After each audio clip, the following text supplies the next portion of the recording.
오늘 하나님께 주신 말씀은 열왕기상 19장 9절부터 18절까지 우리 천천히 한 목소리로 하나님의 말씀을 받들어 봉독하게 하겠습니다. 제 성경으로 구약 549페이지입니다. 549페이지 9절부터 18절까지 우리 한 목소리로 하나님의 말씀을 받들어 봉독하겠습니다.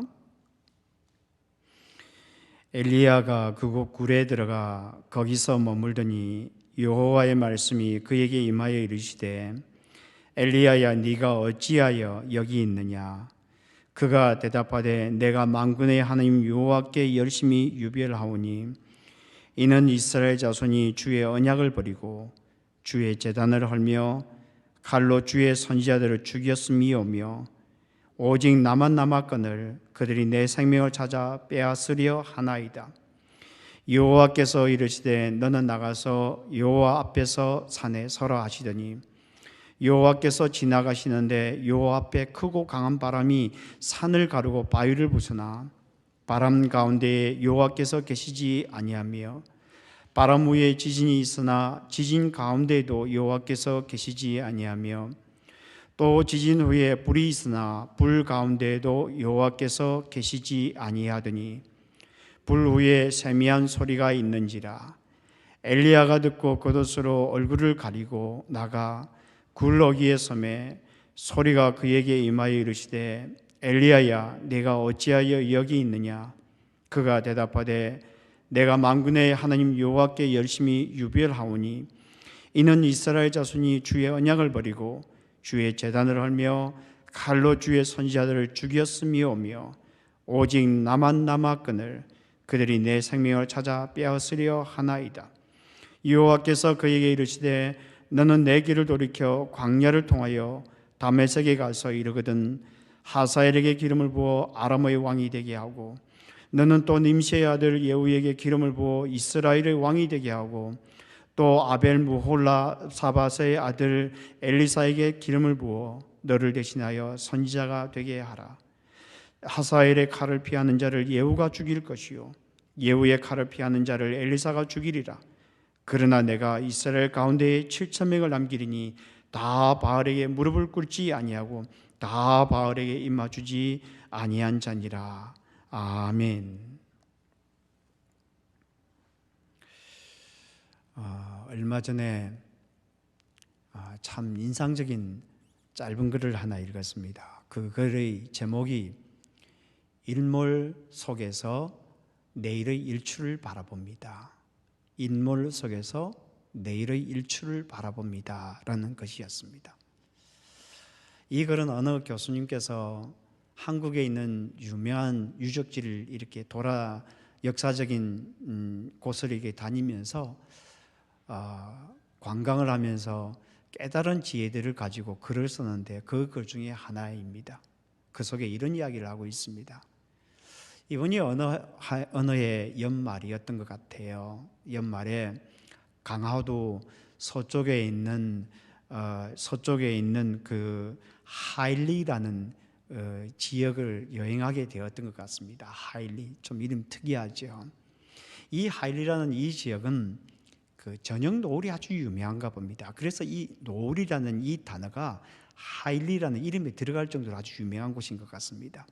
그런데 이분이 저녁 노을을 보기 위하여 그곳에 갔던 것은 아니고요. 그곳에 정제두 선생님이라는 그분의 유적지가 있기 때문이라고 합니다. 이 정제두 선생님은 조선시대 유명한 유학자인데 이분이 당파 정쟁에 지쳐서 서울을 떠나게 됩니다. 그러면서 내가 다시는 서울 땅을 밟지 않으리라 결심을 하고 와서 이렇게 자리를 잡은 곳이 바로 하일리라는 그런 지역이라고 합니다. 이게 바닷가 쪽인데요. 거기에 이제 그것에 있게 되었는데, 근데 그 후에 여러 우리 그 제자들이 그에게 찾아와서 그 하일리라는 그 지역에서 함께 학문을 하면서 한국 사회에 지대한 영향과 한국 사회와 문화에 지대한 영향을 끼치게 됩니다. 나중에 여러분 한국 역사를 보다 보면은 실학사상이라는 나오거든요. 그 실학사상이 모두 여기로부터 시작이 된 것입니다. 그래서 그분의 유적지를 이렇게 돌아보기 위하여 간 것입니다. 근데 이분이 뜻밖에도 그 유적지를 돌아보면서 정제도 선생님과 정제도 선생님과 그의 제자들이 왜 하일리에서 그렇게 오랫동안 학문을 했는지 알겠더랍니다. 보통 보면은 이 저녁 노을이 되면 해가 지는 거잖아요. 해가 지면 이제 오늘이 끝이 나는구나, 그런 생각들을 하게 되는데, 이 하일리라는 지역은 참 특이하답니다. 이 하일리라는 지역에서 보게 되는 이 노을은 아침 해가 떠오르는 것 같은 그런 느낌을 가지게 한대요. 참 특이해요. 저도 가보지 않아서 잘 모르겠는데 그런 느낌을 갖게 한대요.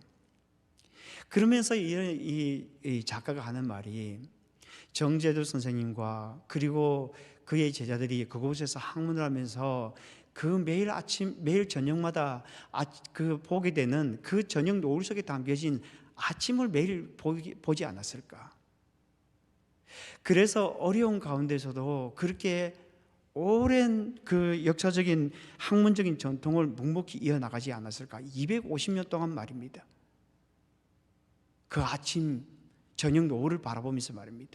저녁 노을 속에 담겨진 아침을 보면서 말입니다. 그러면서 이분이 이렇게 글을 마치고 있습니다. 한 해가 저물어 가고 있습니다. 해마다 세모가 되면 이곳 하일리로 찾아온 당신의 마음을 이제는 알 수 있을 것 같습니다. 세모의 바닷가에서 새해의 약속을 읽고 있는 당신의 마음을 이제는 알 수 있을 것 같습니다. 이렇게 글을 마치고 있습니다. 그러니까 한 해의 마지막이 끝이 아니라는 거예요. 한 해의 마지막 속에 새해의 약속이 담겨져 있고요, 새해의 빛이 담겨져 있다는 것입니다. 오늘 우리가 열왕기상 19장 9절부터 18절의 말씀을 읽었는데, 오늘 이 본문은 제가 읽으면서 얼마나 많은 위로가 되었는지 몰라요. 특별히 어두운 시대를 살아가고 있는 우리 그리스도인들에게 하나님께 주시고자 하는 그 빛이 무엇이고, 하나님께서 우리에게 주고자 하는 소망이 무엇이고 희망이 무엇인지 그것을 우리에게 잘 보여주고 잘 나타내고 있는 것 같아요. 오늘 본문 9절에 보면 이렇게 되어 있습니다. 엘리야가 그 굴에 들어가 거기서 머물더니 여호와의 말씀이 그에게 임하여 이르시되, 엘리야야 네가 어찌하여 여기 있느냐? 엘리야야 네가 어찌하여 여기 있느냐? 하나님께서 그 굴에 있는 그 호렙산에 있는 그 굴에 있는 엘리야에게 나타나서 말씀하셨습니다. 엘리야야 네가 어찌하여 여기 있느냐? 이것을 문자적으로 그대로 번역하면 이렇게 되어 있습니다. 엘리야야 너에게 여기는 무엇이냐? 이 좀 의미가 다르죠. 엘리야야 여기는 너에게 무엇이냐? 이렇게 되어 있습니다. 여기라고 하는 것은 호렙산을 말하고 있는 것이죠. 그렇다면 하나님께서 이 엘리야에게 이렇게 묻고 있는 거예요. 엘리야야 이 호렙산이, 지금 네가 서 있는 이 호렙산이 너에게는 무엇이냐? 어떤 의미가 있느냐라고 물어보는 것입니다. 우리가 잘 아는 것처럼 호렙이라는 뜻은 건조한 것, 메마른, 건조한 이런 뜻을 가지고 있습니다. 얼마나 건조하고 메마른지 그것을 폐허라고 그렇게 부를 정도입니다. 그러니까 이것을 가리켜서 하나님께서 이렇게 묻고 있는 거예요. 엘리야야 이 메마르고 건조한 이 호렙산이, 그리고 폐허 같은 이것이 너에게는 무엇이냐? 어떤 의미가 있느냐? 희망이 보이느냐? 소망이 보이느냐라고 그렇게 묻고 있는 것입니다. 우리가 잘 아는 것처럼 이 열왕기서는 바벨론의 포로로 잡혀가 있던, 그래서 슬픔과 절망 가운데 있던 이스라엘 백성들이었을 것이라고 추측을 하고 있습니다. 그렇다면 엘리야에게 묻는 이 질문을 통하여 그 바벨론에서 슬픔과 절망 속에 있는 그 이스라엘 백성들에게 어떤 교훈을 주고 싶어 했을까요? 그리고 현대를 살아가는 우리에게는 어떤 교훈을 주고 싶어 하는 것일까요? 첫째로 우리가 기억해야 될 단어는 무엇인가 하면 말씀입니다. 하나님의 말씀입니다. 하나님의 말씀이 새 시대를 열어나가는 희망이 된다는 것입니다. 하나님의 말씀이 말입니다. 오늘 보면 9절을 다시 읽어보면 이렇게 되어 있습니다.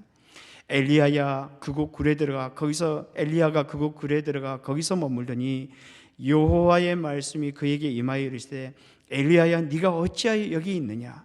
이 본문은 하나님과 엘리야 사이에 있었던 대화의 내용이 담겨져 있습니다. 근데 이 대화의 내용에는 우리가 주목해야 될 것이 두 가지가 있어요. 하나는 무엇인가 하면 하나님께서 말씀으로 엘리야를 찾아오셨다는 거예요. 오늘 본문에 보면 이렇게 되어 있습니다. 여호와의 말씀이 그에게 임하여 이르시되 이렇게 되어 있습니다. 이것은 어떻게 되어 있는가 하면 여호와의 말씀이 엘리야에게 왔고 그리고 여호와의 말씀이 엘리야에게 말을 했다 이렇게 되어 있습니다. 우리는 생각할 때 여호와께서 찾아오시고 여호와께서 말씀하셨다 이렇게 표현해야 될 것 같습니다. 그런데 오늘 본문에서는 이야기를 여호와의 말씀이 그에게 찾아왔고 여호와의 말씀이 그에게 말씀하셨다 이렇게 되어 있습니다. 이 표현이 열왕기서 저자가 대단히 놀라운 것이었던 것 같습니다. 그래서 이 본문 앞에 무엇이라고 표현하고 있는가 하면 하야라는 의 표현이 들어 있습니다. 하야, 이것은 감탄사입니다. 그러니까 이 엘리야에게 주신 이 본문이 이렇게 말하고 있습니다. 그렇습니다. 여러분, 이 표현이 이렇게 돼 있어요. 그런데 보십시오, 놀라운 일이 일어났습니다. 여호와의 말씀이 엘리야에게 왔습니다. 그리고 여호와의 말씀이 그에게 엘리야에게 말씀하셨습니다. 엘리야야, 네가 어찌하여 네가 여기에 있느냐 이렇게 말씀하고 있다는 것입니다. 하나님은 우리를 찾아오시는 분입니다. 그런데 말씀으로 우리를 찾아오시는 분이고요, 하나님께서 말씀으로 우리에게 자신이 누구인지 우리에게 말씀해 주시는 거예요. 그래서 기독교를 가르쳐서 성경의 말씀의 종교라고 그렇게 부른 거예요. 말씀을 떠나서 우리는 기독교는 존재할 수 없다는 것입니다. 그래서 우리는 성경을 손에 쥐어야 하는 것입니다. 성경을 들어야 되는 것입니다. 그리고 그것을 읽어야 되는 이유입니다. 또 하나는 하나님의 말씀이 엘리야의 마음을 그대로 드러내었다는 것입니다. 오늘 보면 10절에 보면 이렇게 되어 있습니다. 그가 대답하되 내가 만군의 여호와 하나님 여호와께 열심히 유별하오니 이는 이스라엘 자손이 주의 언약을 버리고 주의 제단을 헐며 칼로 주의 선지자들을 죽였음이오며 오직 나만 남았거늘 그들이 내 생명을 찾아 빼앗으려 하나이다. 여기 보면 하나님께서 이렇게 묻습니다. 이 호렙산이 너에게 무엇이냐라고 그렇게 물을 때에 이때 엘리야가 그렇게 대답합니다. 하나님 이스라엘 백성들이 하나님의 언약을 버려버렸고요, 하나님의 제단도 헐어버렸고요, 하나님의 선지자들을 죽였고요, 나만 홀로 남았습니다 라고 그렇게 이야기를 하고 있는 것입니다.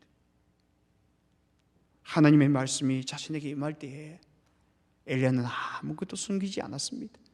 아니, 그는 숨길 수가 없었습니다. 왜냐하면 하나님의 말씀 앞에 서 있을 때 그것은 하나님 앞에 서 있는 것을 의미하고 있는 것이기 때문입니다. 여러분, 하나님 앞에 서 있을 때 우리는 우리 자신들을 절대 숨길 수가 없습니다. 여러분, 우리가 하나님의 말씀 앞에 서 있는데 우리가 적나라하게 드러나지 않는다면 우리가 하나님의 말씀 앞에 서 있는 것이 아니에요. 여러분,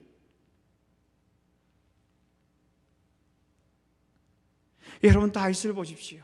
저는 다윗이 참 위대하다는 생각들을 가끔 하는데요, 그 위대함이 그가 회개할 때 참 드러나는 것 같아요. 사무엘하 12장에 보면 어느 날 나단 선지자가 다윗을 찾아왔습니다. 그리고 이런 이야기를 해줍니다. 왕이여, 제 이야기를 한번 들어보십시오. 부자와 가난한 사람이 있었습니다. 부자는 양과 소가 많았습니다. 그런데 가난한 사람은 어린 암양 한 마리밖에 없었습니다. 그 어린 암양은 이 사람에게서 딸과 같았습니다. 그래서 함께 자고 먹고 그렇게 했습니다. 근데 손님이 찾아오는데 부자가 이 어린 암양을 데려다, 가난한 사람이 어린 암양을 데려다가 손님을 대접했습니다. 그 말을 듣자마자 다윗이 이렇게 이야기를 했습니다. 그가 분노를 하면서 그를 일을 행하는 자는 반드시 죽어야 할지니라. 그러다 나단 선지자가 이렇게 대답하죠. 당신이 바로 그런 사람입니다. 하나님께서 당신에게 나라를 맡겨주셨더니 우리야라는 사람의 아내를 취하고 우리야를 죽이다니 당신의 집에서 칼이 떠나지 않을 것입니다. 이게 정말 하나님의 사람이에요. 숨기지 않는 거예요.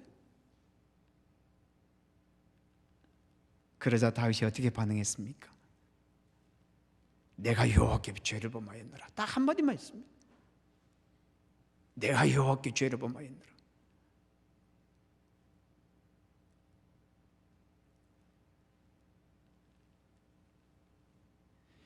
혹시 우리들 가운데 영적으로 어둠 가운데 있다고 생각되는 분들이 있습니까? 귀를 여십시오. 하느님의 말씀이 나에게 말씀하게 하십시오. 우리는 흔히 그렇게 생각합니다. 성경을 읽으면서 내가 성경을 읽는다고 생각해요. 여러분, 성경은 내가 성경을 읽는 것이 아니에요. 성경이 나를 하여금 읽게 해야 합니다. 그러면 어떻게 됩니까? 그것을 묵상해야 됩니다. 그러면 성경이 나에게 말씀해 주세요. 성경이 나를 읽어야 돼요. 그럼 귀가 열리게 되는 겁니다. 귀가 열리게 돼요. 그래서 여러분, 성경을 한번 읽고 그냥 지나가지 마시고 묵상하고 또 묵상해 보십시오. 그게 중요해요. 혹시 우리들 가운데 잘 풀리지 않은 문제로 고민하는 분들이 있습니까? 하나님의 말씀 앞에 자기 자신을 그대로 정직하게 드러내 보십시오. 그러면 하나님께서 우리의 가슴에 담고 살아가야 될 것이 무엇인지 말씀을 우리에게 주세요. 말씀을 말입니다.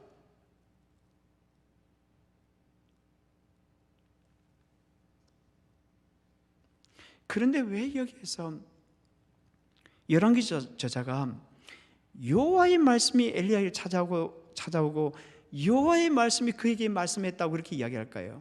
여러분, 우리가 흔히 생각하는 것처럼 여호와의 말씀이 한다는 것은 하나님이 찾아오셨다는 것을 우리가 안다는 거거든요.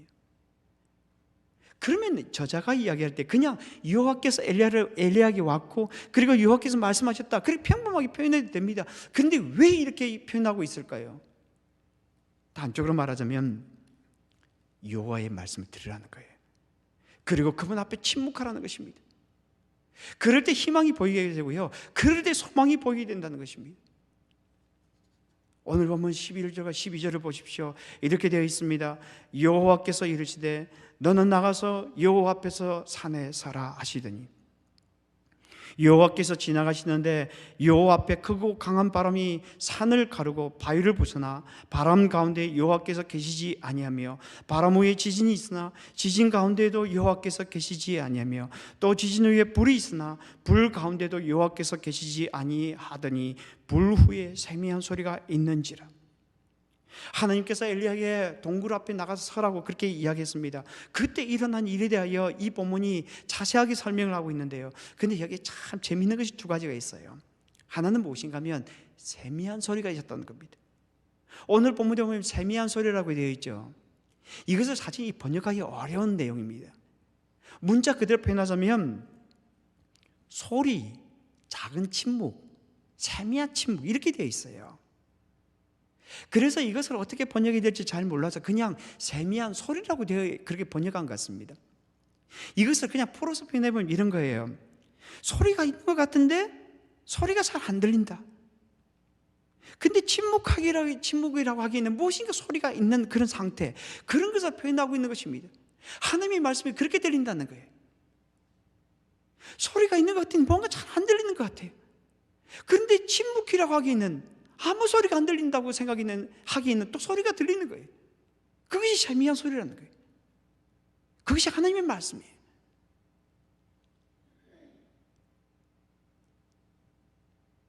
어느 날 하나님께서 우리에게 천둥처럼 말씀해 주지 않고요, 들리는 것 같은데 들리지 않는 것 같은데 세미하게 들리신 주의 말씀이라는 거예요. 그것이 하나님의 말씀이에요. 또 하나가 무엇인가 하면 이 소리가 호렙산에서 있었다는 겁니다. 오늘 본문에 보면은 여호와 앞에서 산에 서라 하시더니 이 산이 호렙산입니다. 이 호렙산은 하나님께서 언약을 세우신 신의 산이에요. 그러니까 하나님께서 하나님을 떠난 이스라엘 백성들을 세우는 겁니다. 하나님을 떠나서 멀리 가고 있는 엘리야를 호렙산에 세우고 있는 거예요. 그들에게 필요했던 것은 바로 세미한 음성이었어요. 이 시대에 진정 필요한 것은 강한 바람이 아닙니다. 이 시대에 진정 필요한 것은 지진도 아니에요, 불도 아니에요. 이 시대에 진정 필요한 것은 세미한 음성이에요. 세미한 음성.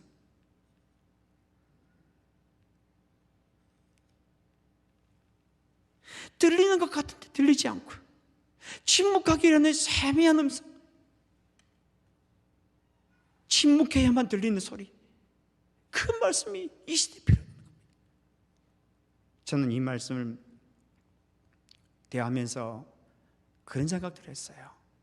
사실 저도 이 상황 속에서 어떻게 하나님을 섬겨야 될지 잘 모르겠더라고요. 우리 성도들 어떻게 섬겨야 될지 잘 모르겠더라고요, 솔직히. 그런데 이 말씀이 저에게 참 많은 위로가 됐습니다.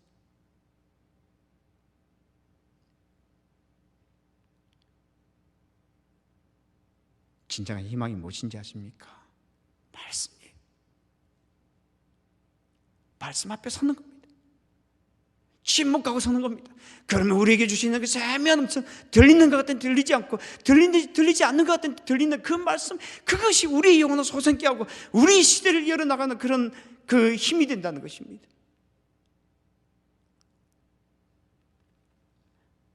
여러분, 사무엘을 보십시오. 사무엘 3장에 보면은 사무엘이 성전에서 하나님을 섬길 때였습니다. 그런데 어느 날 하나님께서 사무엘이 나타나셨어요. 사무엘아, 사무엘아. 그러자 사무엘이 이렇게 대답합니다. 엘리 제사장이 찾아가서 당신이 나를 부르셨기로 내가 여기 있나이다. 엘리가 내가 부르지 아니하였느니라. 가서 자도록 하여라. 여기서 3번이나 이야기합니다. 그러자 엘리가 마지막에 그것을 깨닫게 됩니다. 하나님께서 엘리에게 말씀하시는 거예요. 그러자 그가 이렇게 이야기합니다. 그가 너를 부르시거든 네가 말하기를 여호와의 말씀하옵소서 주의 종이 듣겠나이다. 여호와의 말씀하옵소서 주의 종이 듣겠나이다. 이에 사무엘이 가서 자기 처소에 누우니라. 그때 하나님의 음성이 들렸습니다. 사무엘아, 사무엘아. 그러자 사무엘이 이렇게 대답했습니다. 주여 말씀하옵소서 주의 종이 듣겠나이다. 주여 말씀하옵소서 주의 종이 듣겠나이다.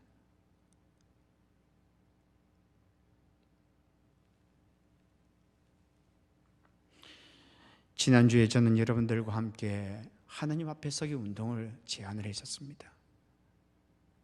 그러면서 성경 읽기와 새벽 경건의 시간을 갖자고 말씀드렸습니다. 많은 분들이 새벽 경건의 시간에 참여해 주셔서 감사합니다. 참 잘하셨습니다. 더 많이 참여해 주시길 바랍니다. 더 많이 참여해 주시길 바랍니다. 저도 아침 경건의 시간을 열심히 준비하려고 애를 쓰고 있습니다. 많이 참여해 주십시오. 우리가 개인적으로 하나님의 말씀을 대할 수 있으면 좋겠지만 그러나 그렇지 못할 때가 많습니다. 하나님의 말씀을 묵상하고 대하는 방법들을 알 때까지 계속 같이 예배 드리는 겁니다. 지난주부터 성경을 읽으신 분들도 읽기 시작한 분들도 있을 것입니다. 참 잘하셨습니다. 여러분 혹시 성경 읽기가 힘들면 여러분 달력에 보면은 그 성경 읽기 표가 있어요. 그날 읽어야 될 내용들이 담겨져 있습니다. 그것을 보시면서 읽으셔도 좋습니다. 어떤 말씀을 읽으셔도 좋아요. 중요한 것은 무엇인가 하면 하나님의 말씀을 가까이 대해야 한다는 것입니다.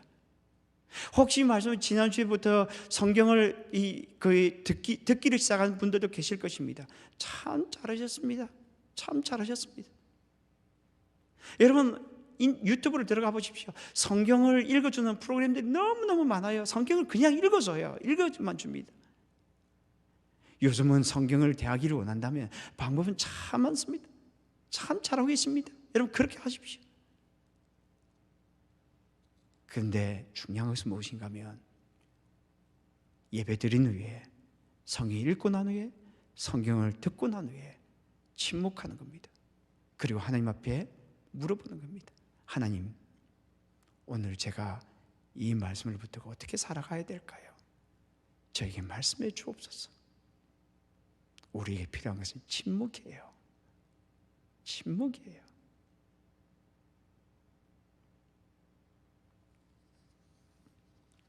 (1991년) 런던 하이드 파크에서 그 유명한 음악회가 열렸습니다. 파바로티 연주가 있었는데요. 데뷔 30주년 그 기념 음악회가 있었습니다. 그때 찰스 황태자를 포함해서 15만 명의 사람들이 하이드 파크에 모여들었답니다.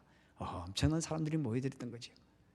오케스트라 연주가 시작되고 파바로티가 등장했습니다. 그런데 그 파바로티가 등장하기 직전에 갑자기 소낙비가 막 엄청나게 왔다고 합니다. 비가 억수같이 왔다고 합니다.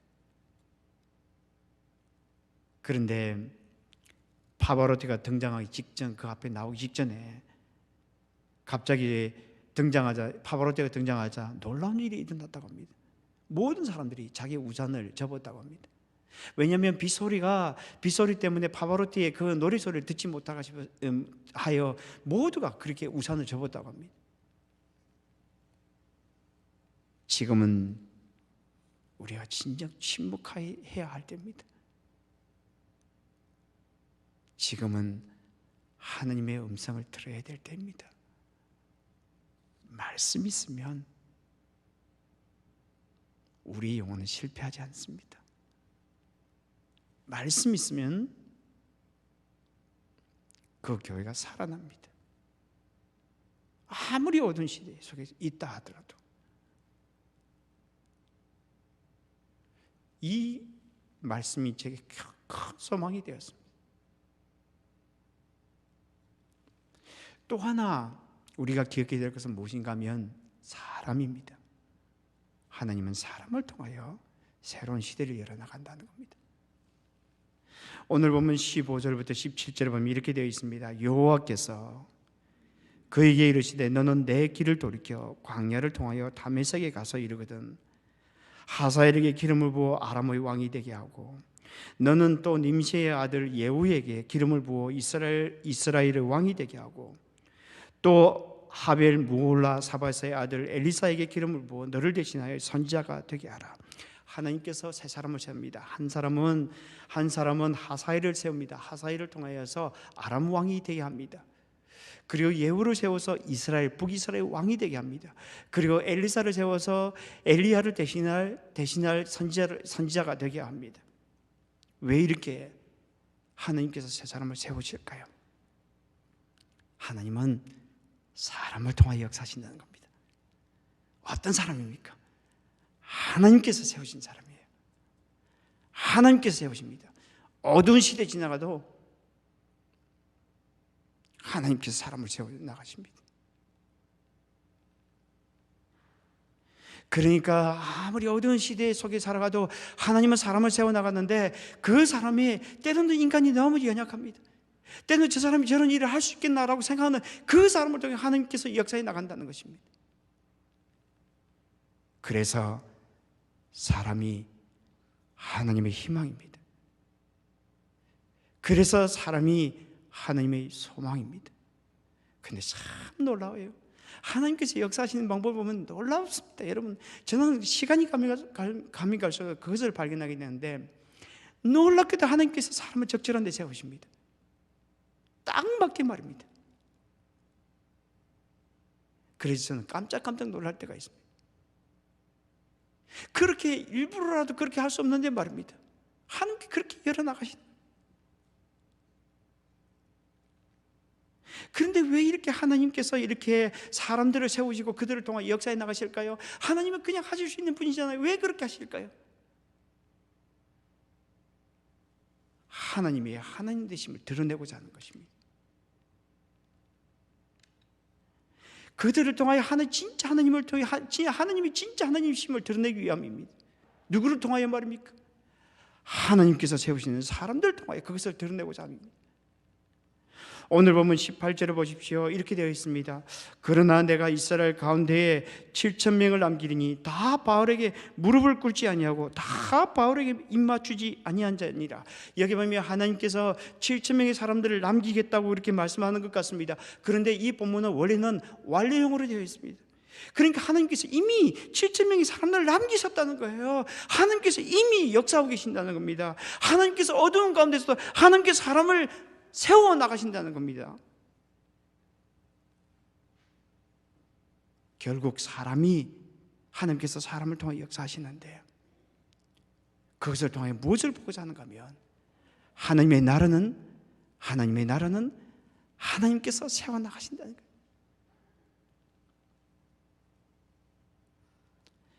여러분, 아무리 어두운 시간을 보내고 있어도 희망을 절대 놓지 않게 되기를 바랍니다. 왜냐하면 하나님께서 일을 하고 계시기 때문입니다. 그런데 하나님께서 어떻게 일을 하실까요? 하나님의 방법대로 일하십니다. 그리고 하나님께서 사람을 준비하시고 세워나가십니다. 저는 그것을 믿습니다. 여러분, 출애굽기 2장에 보십시오. 출애굽기 2장에 보면은 아므람과 요게벳이라는 사람이 결혼했습니다. 그래서 둘째 아들을 출산하게 되는데 그 둘째 아들이 출생할 즈음에 아들은 키울 수가 없었습니다. 왜냐하면 이집트 왕이 2살 아래의 아들들은 모든 남자들은 모두 죽이라고 했기 때문입니다. 그래도 아이를 데리고 있을 때가 데리고 있었습니다. 그런데 석 달을 숨기다가 이제는 더 이상 숨길 수가 없었습니다. 그러자 그 아이의 어머니가 갈대 상자를 준비했습니다. 그리고 역청과 나무진을 칠하고 거기에 아이를 담았습니다. 그리고 나일강에 뛰어보냈습니다. 하나님의 손에 맡기고, 하나님의 손에 맡기고. 그러자 어떤 일이 났습니까? 5절에 보면 이렇게 되어 있습니다. 바로의 땅이 목욕하러 나일강으로 내려오고, 바로의 땅이 목욕하러 나일강으로 내려오고. 여러분, 기가 막히지 않습니까? 시녀는 나일강가로 거닐 때에 그가 갈대 사이에 상자를 보고 시녀를 보내어 가져다가 열고 그 아기를 보니 아기가 우는지라. 여러분, 하나님의 시간은 사람이 맞추려고 아무리 노력해도 안 되는 거예요. 기가 막힌 분이 하나님이세요. 여러분, 하나님의 손에 우리의 삶들을 떠나보내십시오. 붙들고 있지 마십시오.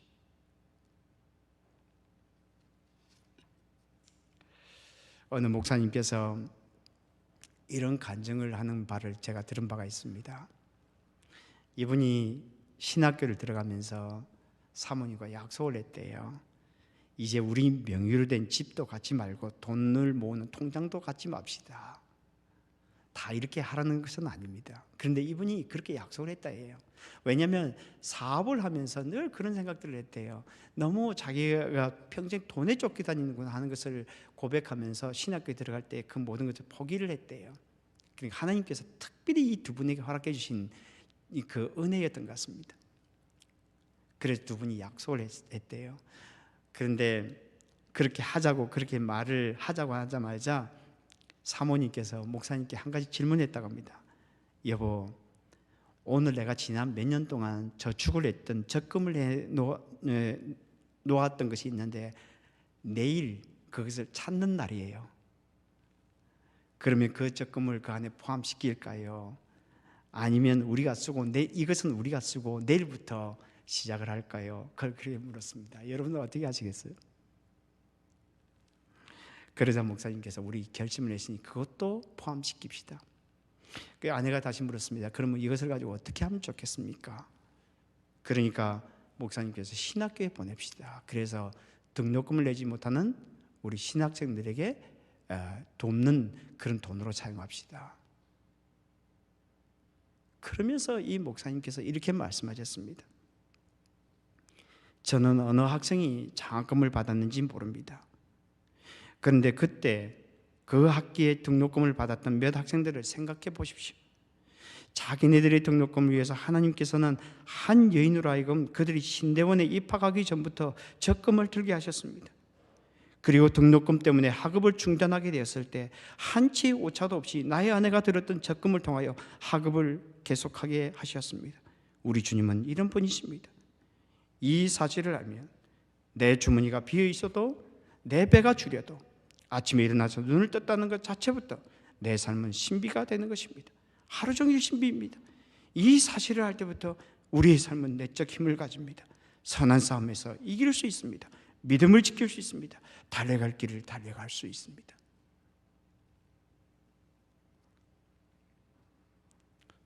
오늘 본문을 구절을 통하여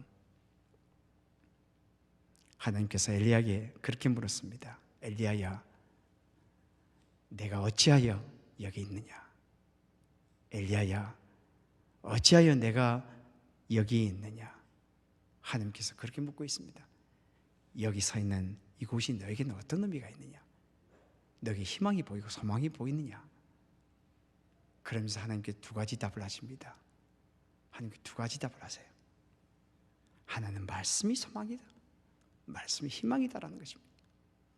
또 하나는 사람이 희망이라는 겁니다. 그런데 그것을 하나님께서 세워나가신다는 겁니다. 하나님께서 전해주시는 말씀과 하나님께서 준비하시는 사람을 통하여 하나님의 하나님 되심을 경험함으로써 복된 삶을 살아가는 저와 여러분이 되기를 주님의 이름으로 축복합니다. 같이 기도하겠습니다.